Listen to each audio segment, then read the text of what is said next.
সিপাহীজলা জিলা পরিষদে ৫ নং আসনে বিজেপি মনোনীত প্রার্থী সুমিত্রা দাসের সমর্থনে বিজেপি ডোর টু ডোর জনসম্পর্ক অভিযান ও মিছিল অনুষ্ঠিত হয় মঙ্গলবার সকাল ৮টা থেকে সকাল ১০টা ৩০ পর্যন্ত।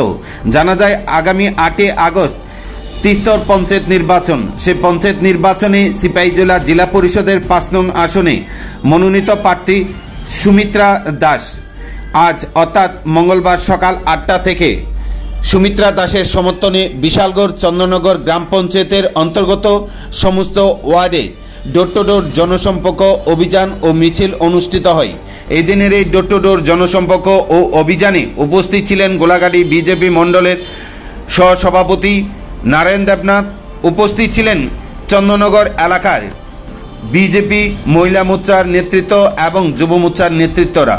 আগামী ৮ আগস্ট সিপাহীজলা জিলা পরিষদ নির্বাচনে ৫ নং আসনে বিজেপি মনোনীত প্রার্থী সুমিত্রা দাসকে পদ্মফুল চিহ্নে ভোট দিয়ে জয়যুক্ত করার লক্ষ্যে এই দিনের এই মিছিল ও ডোর টু ডোর জনসম্পর্ক অভিযান করা হয়। এদিনের এই ডোর টু ডোর জনসম্পর্ক অভিযানে বিজেপি কর্মী সমর্থকদের উপস্থিতি ছিল লক্ষণীয়।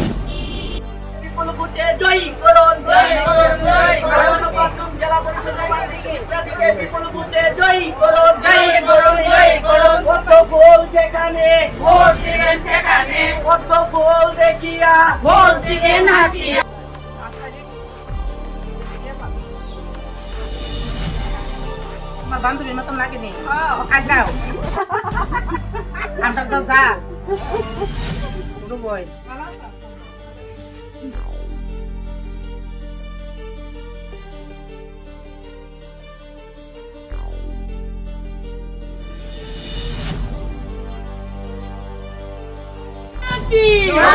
বলো বলো ভারত মাতা কি বন্দে মাতরম বন্দে মাতরম বিজেপি জিন্দাবাদ বিজেপি জিন্দাবাদ জেলা পরিষদের সমিতিকে বিপুল ভোটে জয় করুন জয় করুন জয় করুন জেলা পরিষদের সমিতিকে বিপুল ভোটে জয় করুন জয় করুন জয় করুন সমিতিকে ভোট দেন পদ্মফুলে ছাপ দেন আরে সমিতিকে ভোট দেন পদ্মফুলে ছাপ দেন পদ্মফুলে ছাপ দেন সমিতিকে ভোট দেন পদ্মফুলে ছাপ দেন সমিতিকে ভোট দেন আরে বিজেপি কে ভোট দেন পদ্মফুলে ছাপ দেন আরে বিজেপি কে ভোট দেন পদ্মফুলে ছাপ দেন আরে আমরা কারা বিজেপি আমরা কারা বিজেপি সামনে কারা বিজেপি সামনে কারা বিজেপি চতুর্দিকে বিজেপি চতুর্দিকে বিজেপি দিকে দিকে বিজেপি আরে দিকে দিকে বিজেপি।